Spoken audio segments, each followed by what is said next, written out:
Welcome, everyone. For you of those that don't know me, my name's Jeff, aka Mad Hatter Organics, and this is the Growers Exchange podcast. I wanted to start this podcast to get more information out there about different growers, breeders, and industry companies. So stick with us as we exchange all types of grower knowledge. First off, I'd like to thank our sponsors, Autopot USA, for the best plant-driven automated watering system out there. Use discount code MADHATTER10 on autopot-usa.com for 10% off your entire order. Now, let's get started with the conversation. Welcome, everybody, to the 10th episode of the Growers Exchange podcast. Once again, I have an awesome guest today. His name's Andrew from Naturelion. He's a mycologist, and he knows a lot about all the benefits and functions of functional mushrooms. So, welcome, Andrew. Thanks for having me on, Jeff. It's been quite a wild ride, starting a mushroom company during COVID. This is kind of it was just one foot after the other, one thing at a time. We learned a lot, went through a lot of struggles, and here we are. Though it's 3 years later. I think we're one of the biggest suppliers of mushroom kits now in the country. We're in over 60 stores in Canada, across Canada. We also make mushroom coffee. That's really good. We're starting to get that out there too, and a lot of people are giving us great feedback. Awesome. So it's great. It's a great business to be in. I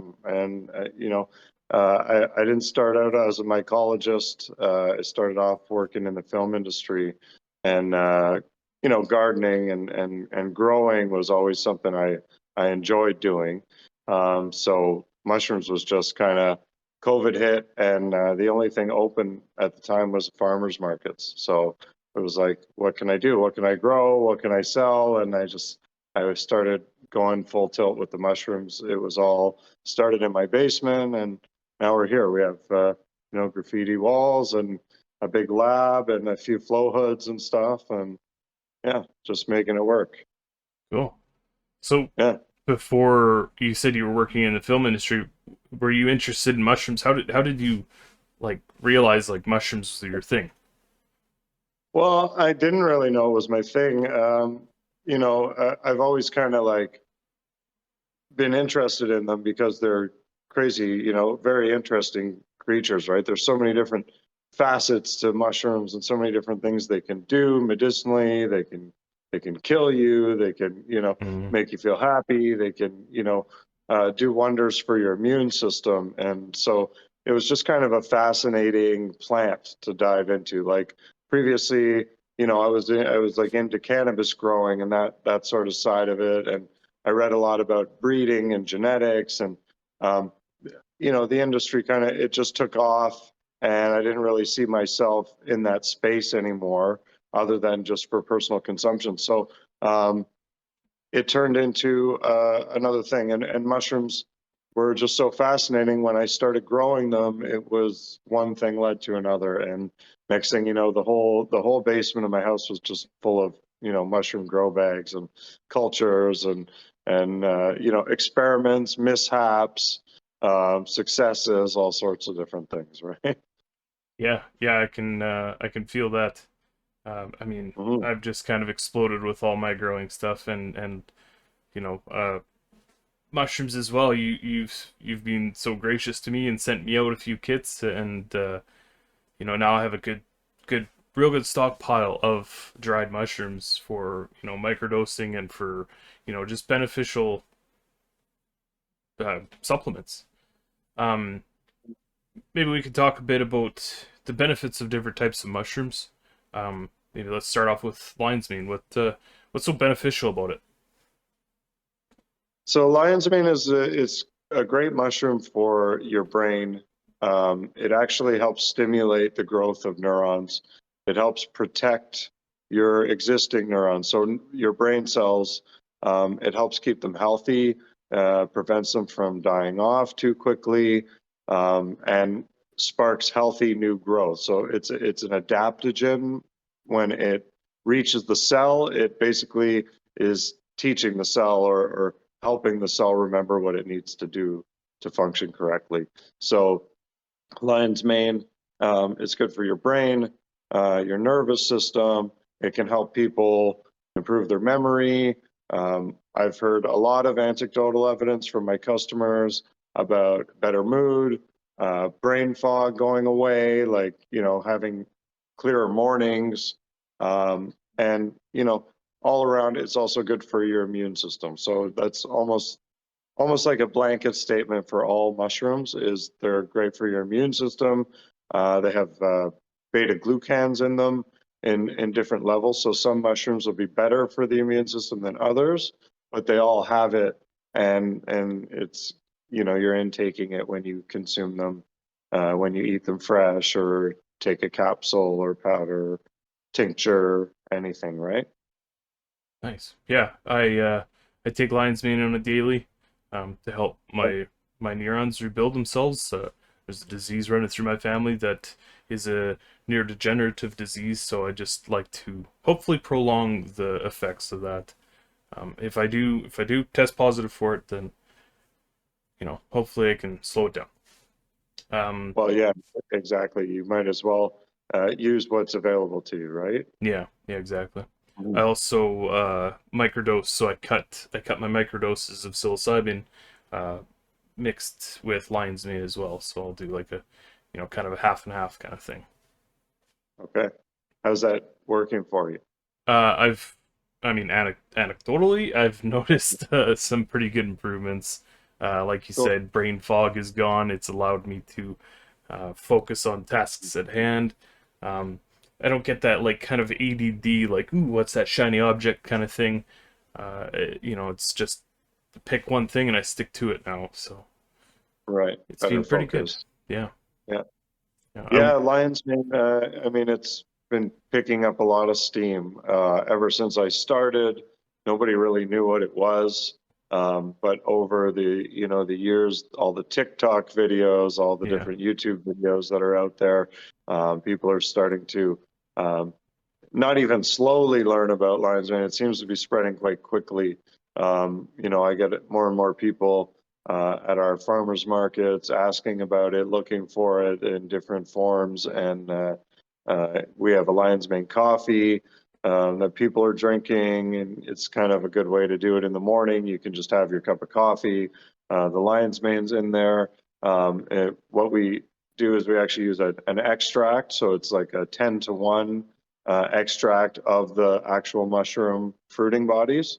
Um, we use that in the coffee because it fully dissolves. So Okay. instead of, taking a capsule or putting some actual lion's mane powder into your smoothie, which is easy to do, you wouldn't want to necessarily put lion's mane powder in your coffee because it won't blend in.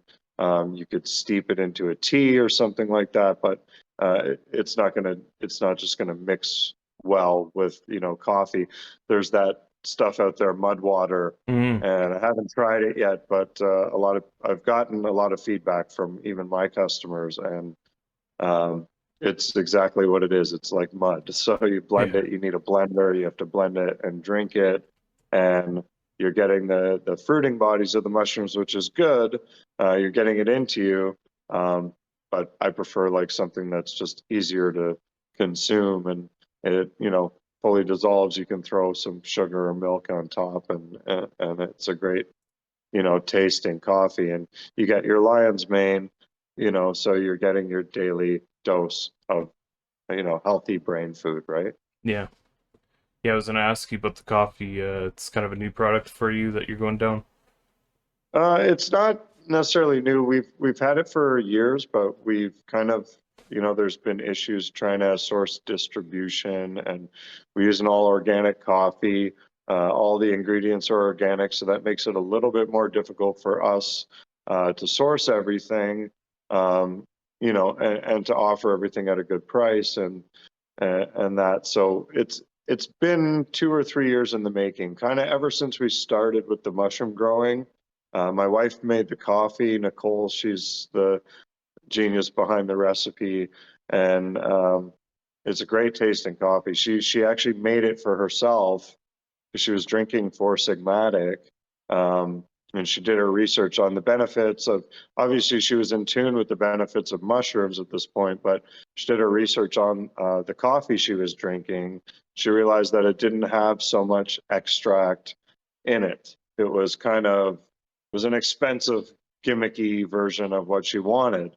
So she created her own coffee, which had like a daily dose in one cup because she only drinks one cup of coffee in the morning, and that helps her on a number of levels. So her favorite is the chaga actually. So she does it, more for her immune system and for her health, and to get that day started off right that way. So I'm more Team Lion's Mane, she's more Team Chaga, but yeah. So it's been a labor of love more or less because we're coming up with a product that it was for ourselves, and so sourcing quality ingredients is important, and scaling that is a little bit it's difficult. So we're working on it. We're sourcing new organic coffees and trying them and tasting them so we can kind of find the one that's right for us, so that we can scale up the product and ultimately go into some grocery stores. But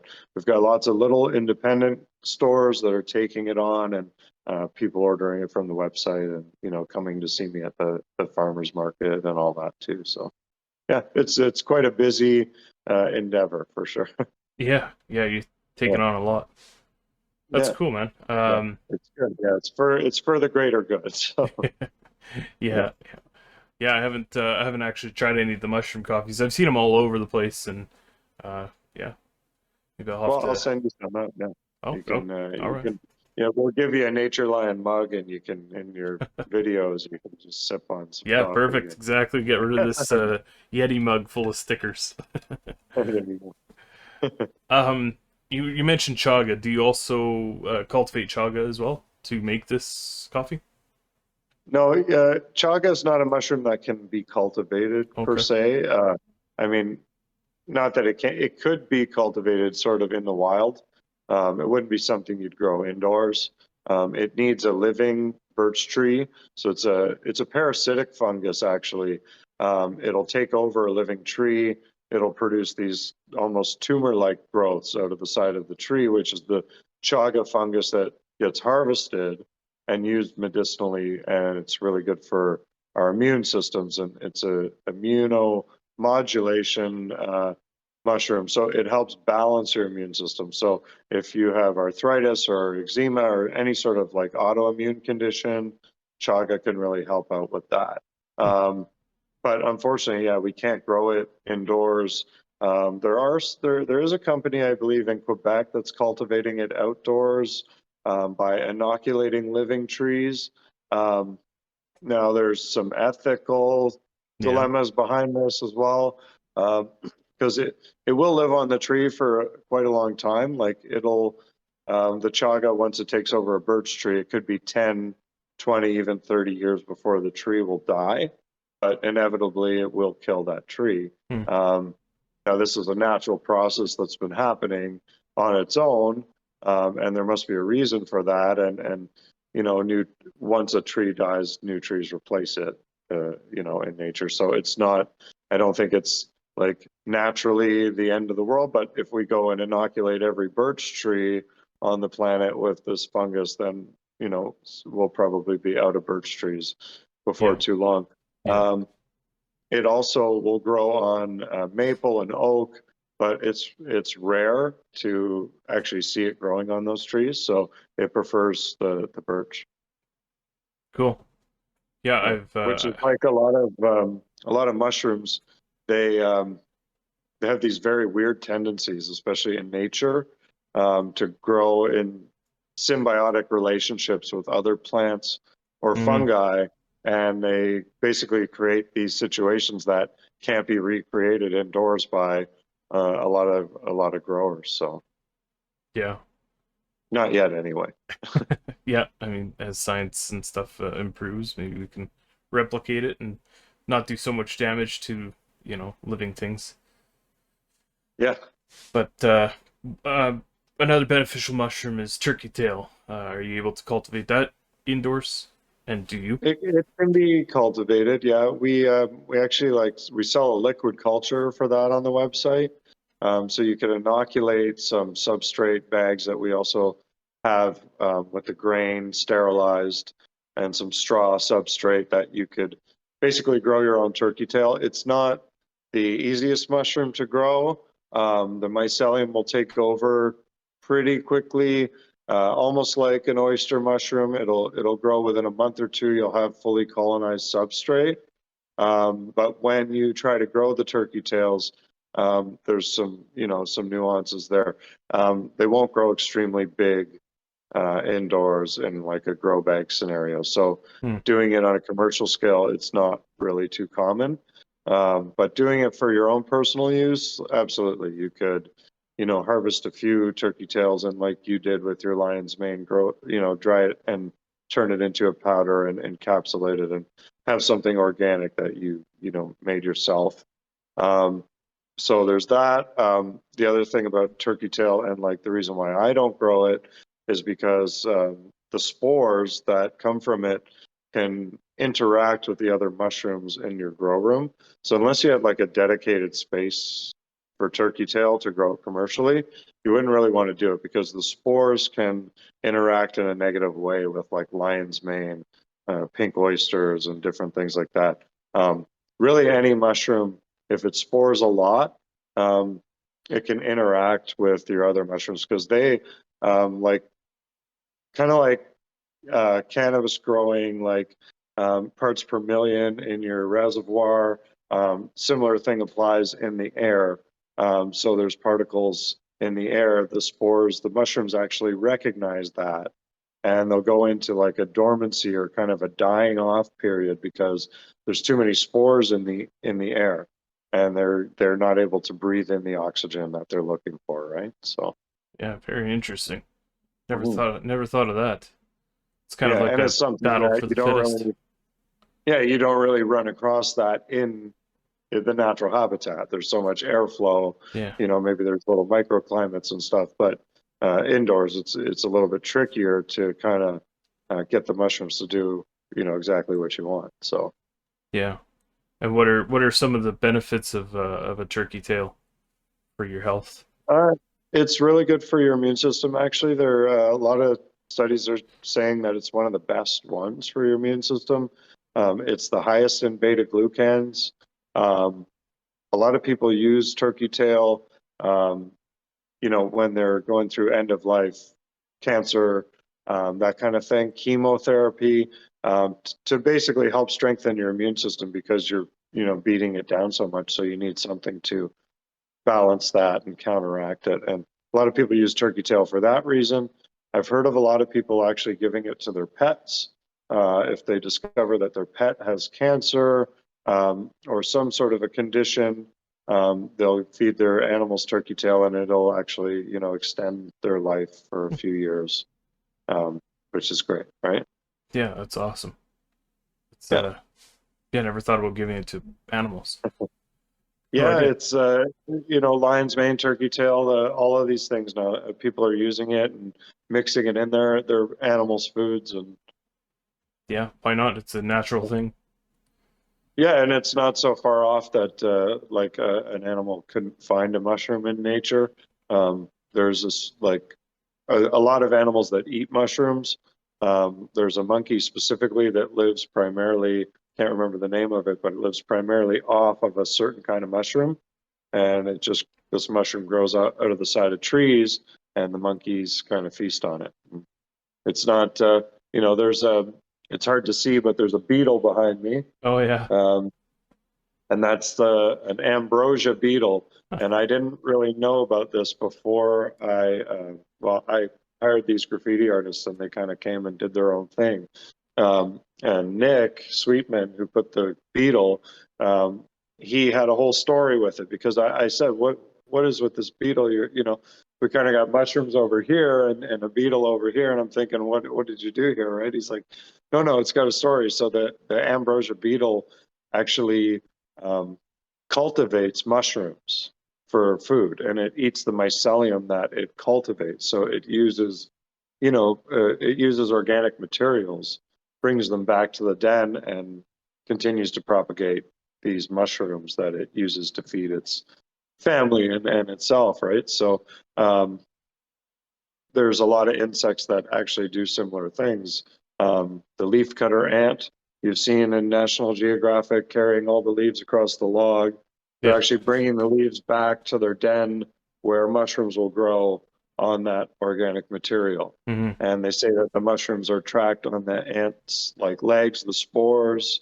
Mycelium will be caught in the hairs on their legs, and they'll actually track that around the den and grow these mushrooms and consume them as well. So another thing that I don't think a lot of people know, because I never knew this, termites. Um, we all think that they eat wood and they kind of munch on your house and destroy your house. Well, what they're actually doing is harvesting the wood to bring it back to the mound to grow mushrooms. And the largest edible mushroom that exists, it grows primarily in Africa, but it's called the Traumatis something or other. I don't want to get the scientific wording wrong, Yeah. but it's the largest edible mushroom, and it grows out of the side of a termite hill, Hmm. and it can get as big as your torso. Wow. It looks similar to an oyster mushroom, but the locals there actually eat these mushrooms when Yeah. they see them. They harvest them and eat them. So That's pretty cool. I yeah, know there's also another mushroom that is only grown on dead insects as well. I believe yeah. cordyceps? So, Cordyceps. Now it's not only grown on dead insects. Like they've kind of figured out how to propagate it, so they do grow it on yeah. grains and some other mixtures indoors. But in nature, it looks for a larvae, a host, and it'll take over the larvae and then, kill it, obviously, and shoot mushrooms out of its head, right? And they're these little orange Cheeto-y looking mushrooms that you could probably walk past 100 times without knowing them. They kind of grow under. Um, they like a really humid environment, so they kind of grow under like mossy areas and like low ground cover plants Hmm. that where they'll contain like a microclimate of humidity underneath. So you'll often find them there. Um, I think there's some that they harvest in the Himalayas, and those ones are like, I guess they're like the OG of cordyceps because they still go for about $2,500 an ounce dried. Jesus. Um, and they're really hard to find. They only Yeah. grow on a specific insect in the Himalayan mountains. And you can imagine digging through the dirt trying to harvest an ounce of these mushrooms would be quite difficult. So Yeah. they go for a big price tag. Um, there's also a mushroom. It kind of takes over living ants and causes them to run up the side of a tree Mm. where their head explodes and the spores of the mushrooms get transported through the forest. Yeah. Yeah. I So it's actually all, was listening to a yeah, podcast with Paul Stamets, and he was yeah, mentioning that he was doing research of killing ants inside the house. So they were eating his baseboards or something inside of his house, and he fed him some particular mushroom, and it just took it back to its colony and died off. right. Instead of using like a harsh chemical, you can feed him some sort of mushroom. Yeah, it's a totally a potential, insecticide in that Yeah. sense. Yeah, it's a kind of a cannibalistic mushroom, right?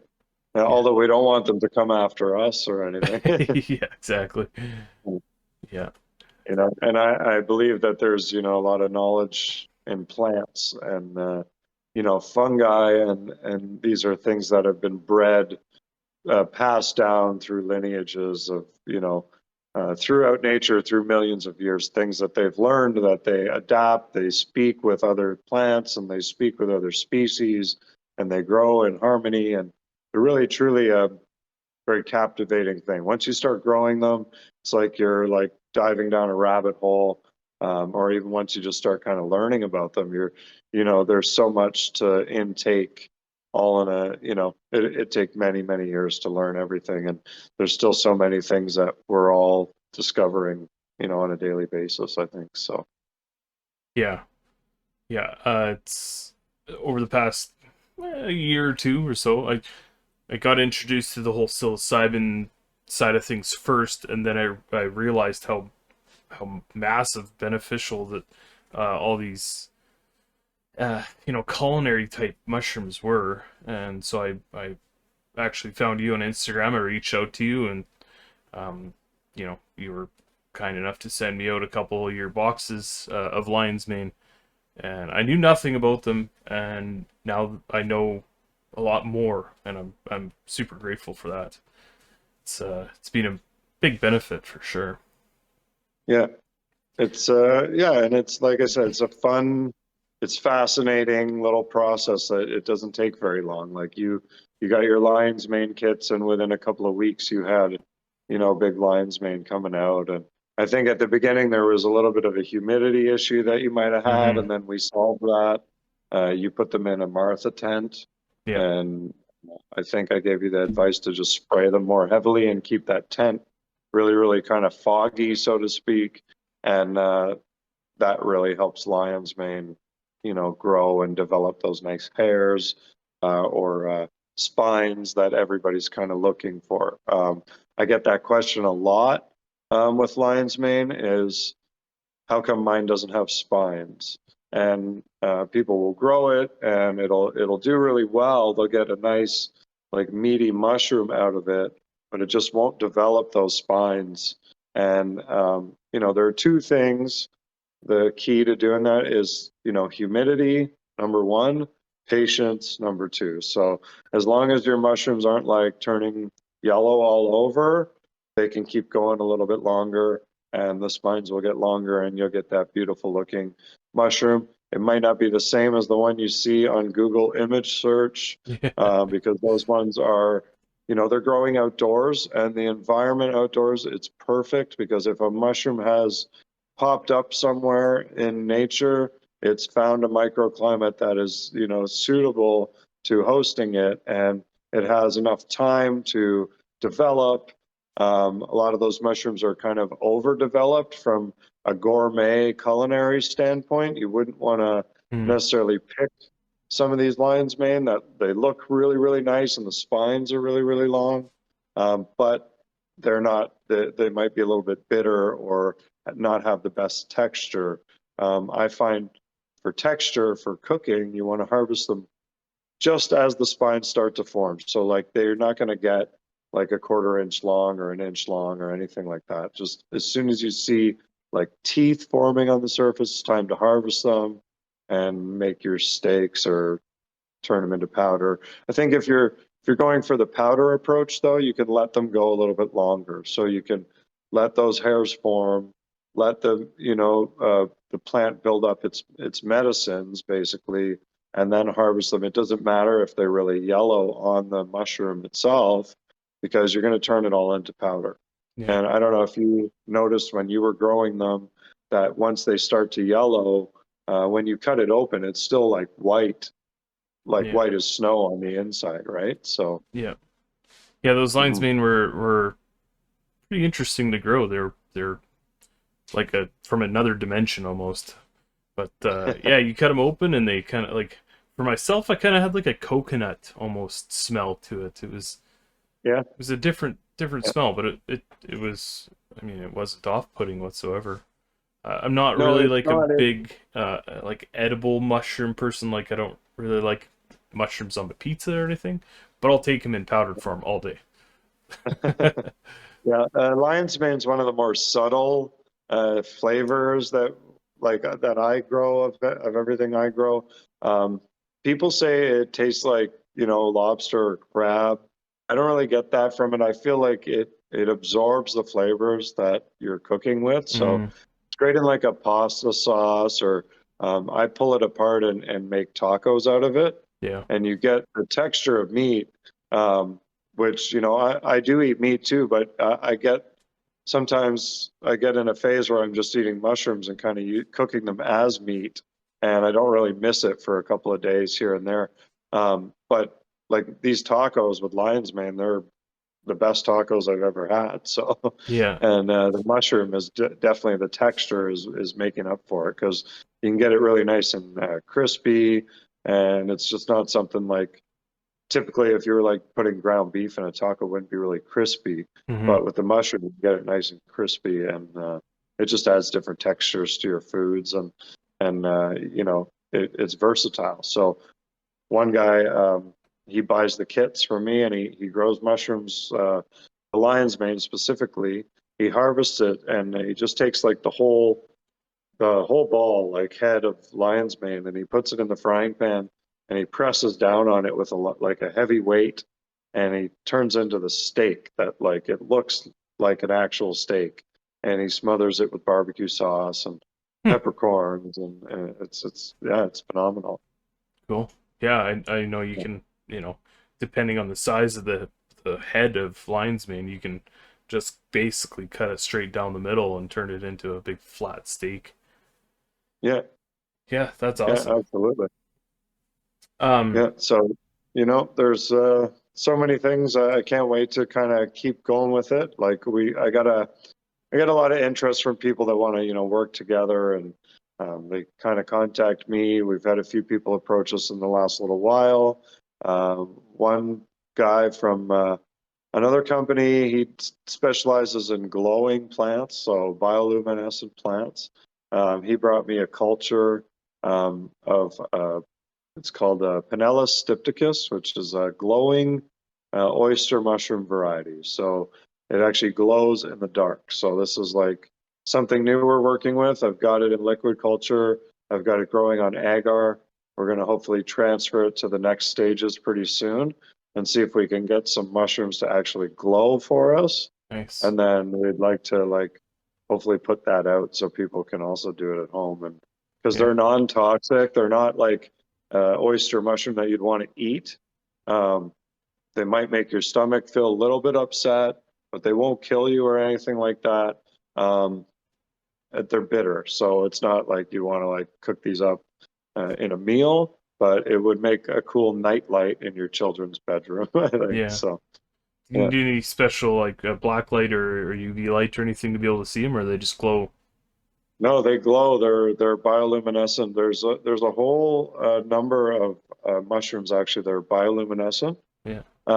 There's actually some scientists that believe that mushrooms started as bioluminescent, and it was bred out of them Hmm. over time.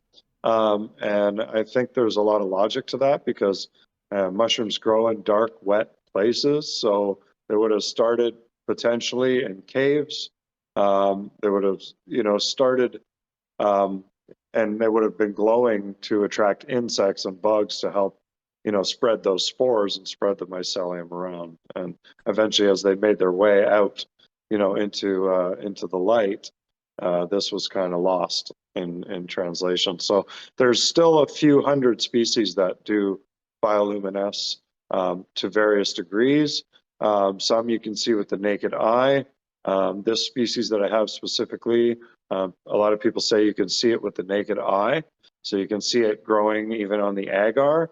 I haven't experienced this yet, but as you kind of work with the culture and find its strong points, you can kind of isolate for different traits and genetics. And so we'll hopefully be able to get something that glows really, really well, that you can see with the naked eye. And if it doesn't work with this culture, we'll be trying more down the line. But I've seen some pictures that are just, they blew me away because they were just taken with a cell phone, and the mushrooms are just glowing green, like really cool. Yeah, crazy. I'll have to do some Google searching for those. Yeah, yeah, definitely. Yeah. Um, so let's maybe try to talk about how you culture mushrooms. Obviously, you were talking about agar dishes. You want to have your spore prints in your agar dishes and be able to culture them from there to get the liquid culture from it. Uh, what else would you need to, start just the lion's mane block, let's say? Like to start it from scratch, Yeah, basically. yeah, sure. Yeah. So you're going to want a pressure cooker. That's the most basic tool that every mushroom farmer has to prevent contamination from occurring. So um, you start mushrooms basically the beginning of their life cycle could be a liquid culture. It could be growing on a organic. It's actually made of seaweed. It's called agar agar. Mm. We mix that with some sugars. It creates like a gelatin. The agar solidifies it into a gel, so the mushrooms can kind of grow on the surface of that. Provide some nutritions to the mushrooms, some nutrition to the mushrooms. Um, Basically, you could start with a grocery store mushroom. You could buy any mushroom, your favorite mushroom, pick it up, take it home, um, grab it. You want to tear it apart very gently. You're going to want to do this in a very clean environment. And you could use a scalpel to take out a little bit of the inside of that mushroom and transfer that onto the agar, and it will grow. You'll see in 3 or 4 days, you'll see the mushrooms start to kind of develop. Um, from there, you'd have to kind of clean it up. It may have some spores, it may have contamination, it may not be successful at all. You might want to do, 10 different plates to kind of get it started. And then you can isolate a healthy clone of the mushroom, basically. And from there, you can make a liquid culture. You could go straight from agar to grains. And when we go to the grains, grains are a very nutritious food for the mushrooms, but it's also easy to break apart. So we use some sort of a grain, like I use rye grain.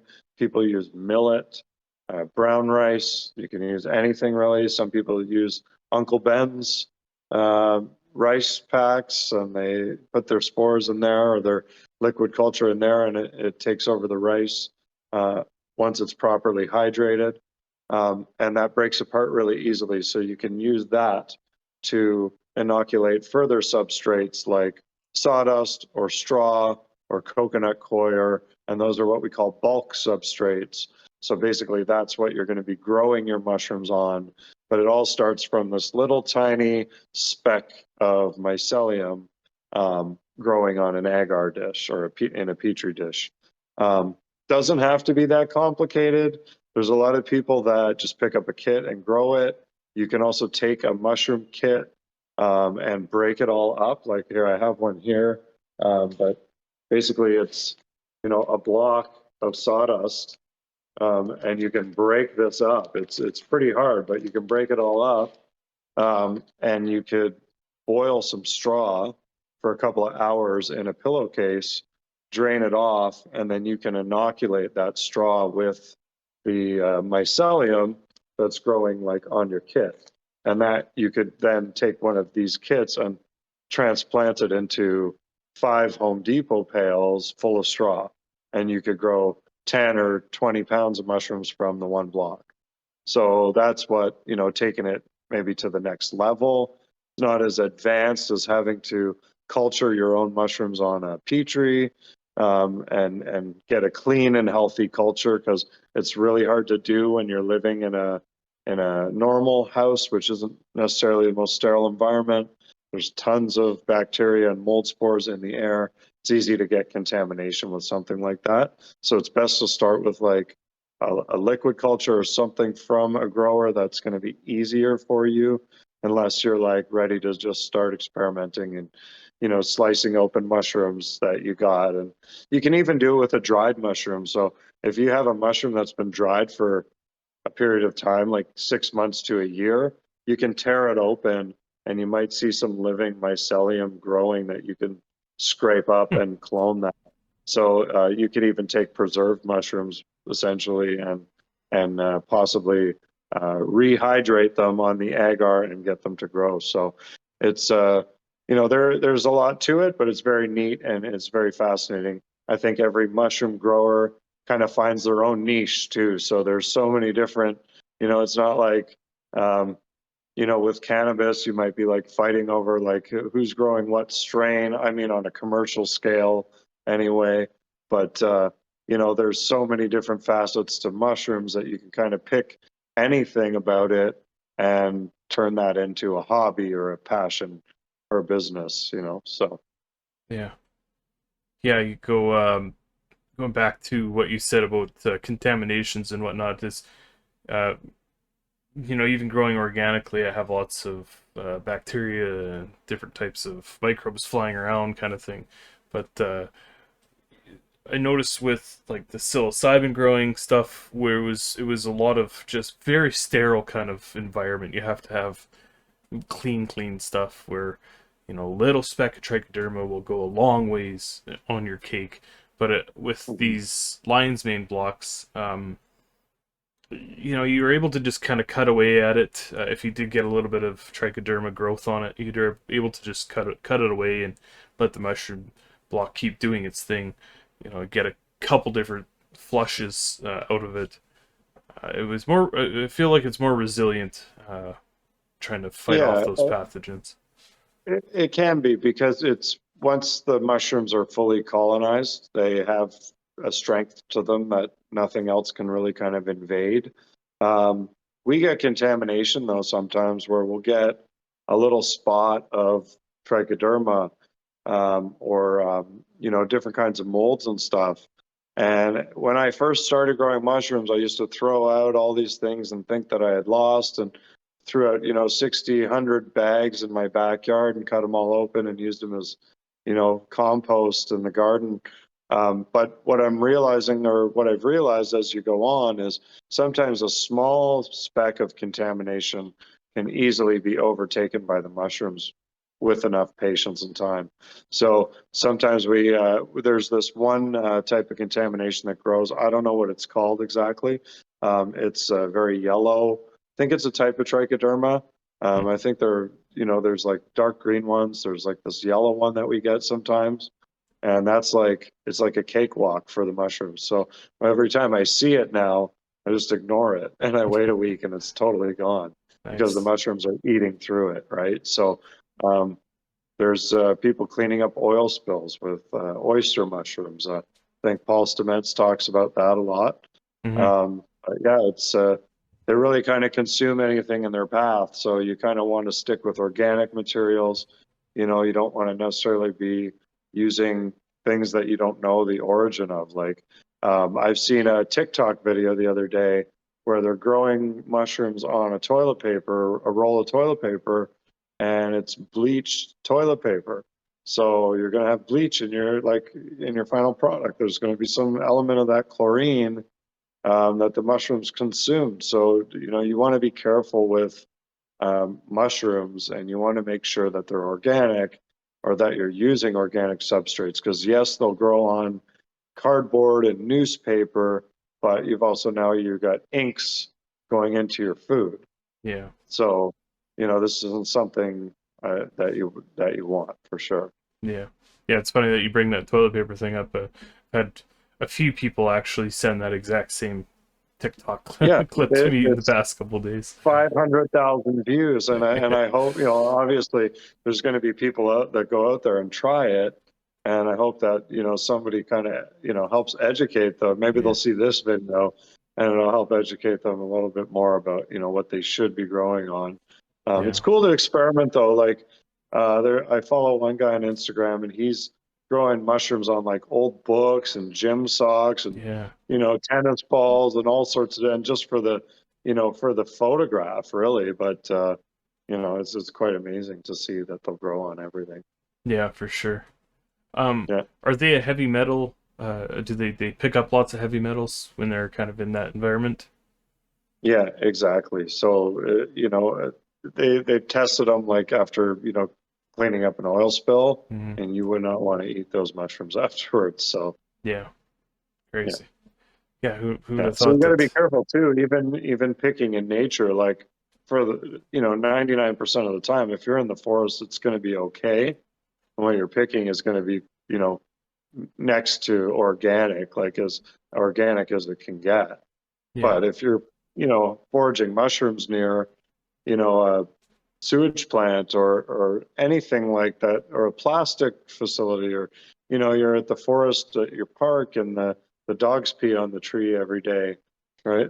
You might yeah, have some element of that. So you just got to be careful with what you consume and where you find it. And so that's another thing that like people can do if they want to experiment like with the straw is to like hydrate the straw and chop up just a bunch of oyster mushrooms like from the grocery store and try and grow them on the straw because they will take over this, like they will take over to some degree.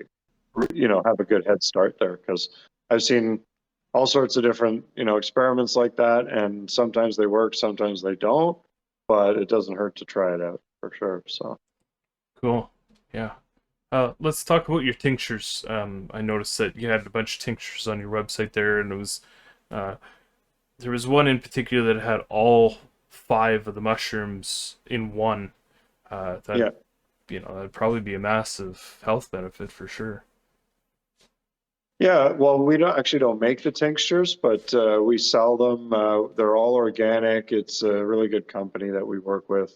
Um, the five mushroom is a great one for people that are trying to just have like a well-rounded, mushroom intake. So it's going to be a little bit less strong in terms of like you're not going to get as much lion's mane or cordyceps as if you were taking it straight, but you'll get a more balance. So it's going to be good for your immune system.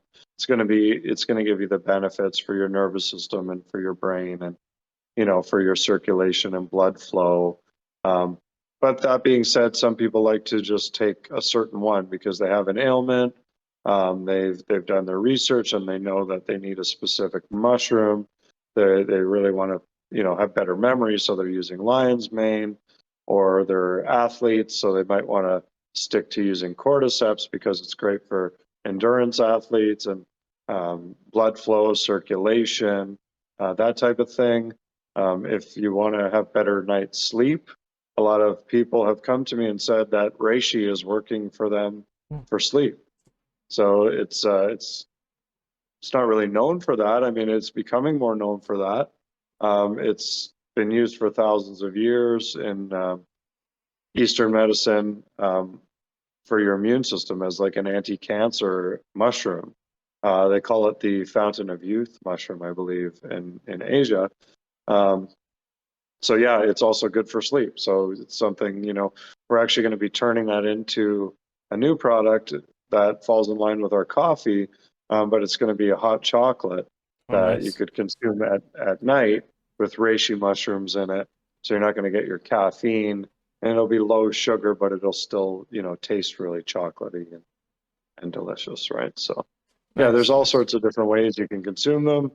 Extracts are a great way because they're just easy and you could put them in anything. So if you're a coffee snob and you don't want to drink our coffee, you've got your favorite blender, you go to Starbucks every day, you can take your dropper and you can put some cordyceps or lion's mane or turkey tail in your coffee and just go from there. So That's cool. Never thought about just adding it into a drink. I usually just take my tinctures right underneath my tongue, kind of thing, yeah, well, that's the hardcore way of doing yeah. it. All right. Well, is there anything kind of new and exciting for you in the upcoming future? Well, just to see us in more and more stores, working with a few different sales reps and just, we're in 60 stores now, and I hope by the end of the year it's going to be closer to 500. So it's really going to be, I think, a blockbuster year for this company. Christmas was great. A lot of people supported us and bought them as Christmas presents for each other. So we're already kind of ramping up for Christmas, and I know it's 11 months away, but that's kind of what we're doing. Spring is also a great season for us too. We're all the garden centers are opening up, Yeah. so you're going to see us in a lot of those. Hopefully, everyone in Ontario, and then we've got some people maybe out in Alberta we might be working with as well too, and BC to try and get it out there as well. So Awesome. yeah, just keep an eye out for it. And if you see a mushroom grow kit at your local garden center, grab it, support the local business, support us, and just support making the world a better place where people grow their own food. Because I think, teaching that skill to future generations, to yourself, it's an important life skill. The price of food is just going to keep going up. Yeah. And you got to eventually, you're going to have to take matters into your own hands because wages aren't going to go up as much as the cost of living, and food is going to become more scarce. So the more people that live on this planet, this is a very essential life skill. Go Mhm. back, 10,000 years, if you couldn't grow food or you couldn't hunt, you weren't going to survive, right? So I think this is very important for us to not lose track of, not fall into those conveniences of the drive-through and just being able to go to the grocery store and get what you want whenever you want, because the pandemic showed us it was easy to run out of things, toilet paper being the main one. But so how is anybody going to grow mushrooms if there's no toilet paper, Yeah, right? I was just gonna Uh, say. but it wouldn't take much of a supply chain malfunction for us to be out of food or very low on food, and we'd kind of have to rely on each other. And the people that were already growing their own food are going to be a step ahead of the game for Yeah, sure. yeah, yeah. I'm And yeah, I'm fortunate enough to have a decent backyard, so that's my whole plan this year is to have a just a massive garden of vegetables and fruits, yeah. and Well, just also, think of the thousands of dollars you can save. Really, it's yeah, like yeah, it takes time and it takes patience and some effort, but the reward is you get to eat better food, fresher food, and it's you can share it with your neighbors and your family because there's usually an abundance of it. yeah, Maybe they're growing something you're not growing, right? Maybe they're growing mushrooms in a tent and you're growing tomatoes and you guys are now sharing, and yeah, you're avoiding going to the grocery store altogether and spending $800-900 a month to feed your family. So yeah, that can get really costly. If you could save 12 grand a month on food by doing it yourself, I mean, that's great for your education fund or whatever your vacation fund or whatever you're looking to do with your extra money, right? yeah, yeah, totally. Well, kind of rounding out the hour here. Where Yeah. can people find you? Social medias. Instagram, I'm very active on there. You can message me. I'll get right back to you. It's at Naturelion Mushroom. No S on the end, just at Naturelion Mushroom.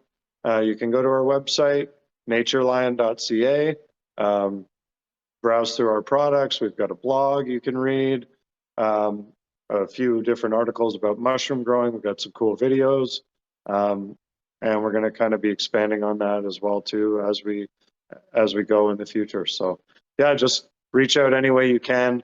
My number's on the website. You can text me, you can call me. I'm an open book, so if you have any questions about growing mushrooms, I can do consultations. Uh, I don't even mind, like, if you got questions, call me. I'm not going to charge you, but call me and let's talk about mushrooms for 10 minutes. And if you want to talk longer, we can do that too. Like, I've gone through so many trials and tribulations. I've made mistakes. We've fixed them, so I think I can be an asset to anybody who's like starting up their own mushroom farm or Yeah, interested in that aspect of it. Save them money just in the future. Like, I made all sorts of mistakes. I've started off a few mushroom farmers like this already, and they just kind of reached out to me, and I just kind of poured my knowledge over to them. And I think that's the best thing about the community is we all just kind of share and teach. So perfect. Well, Andrew, you've been awesome to me over the past year. I've reached out to you a few times. You've sent me products out. I appreciate you doing that. It's helped me, massively. So, yeah, all I can say is thank you. no, And no problem. I hope we can work together in the future again. So, um, For sure. This is episode 10, so I'll be on for 100. all right, perfect. All right. All right. Well, thanks for everyone watching and listening. If you wouldn't mind hitting that subscribe button, making sure you're leaving reviews, likes, comments, all that stuff. It helps me and it helps the algorithm. It helps people like Andrew get pushed out to more viewers and more people to support his company. But Excellent. Thanks for listening and watching, guys, and we'll check you on the next episode.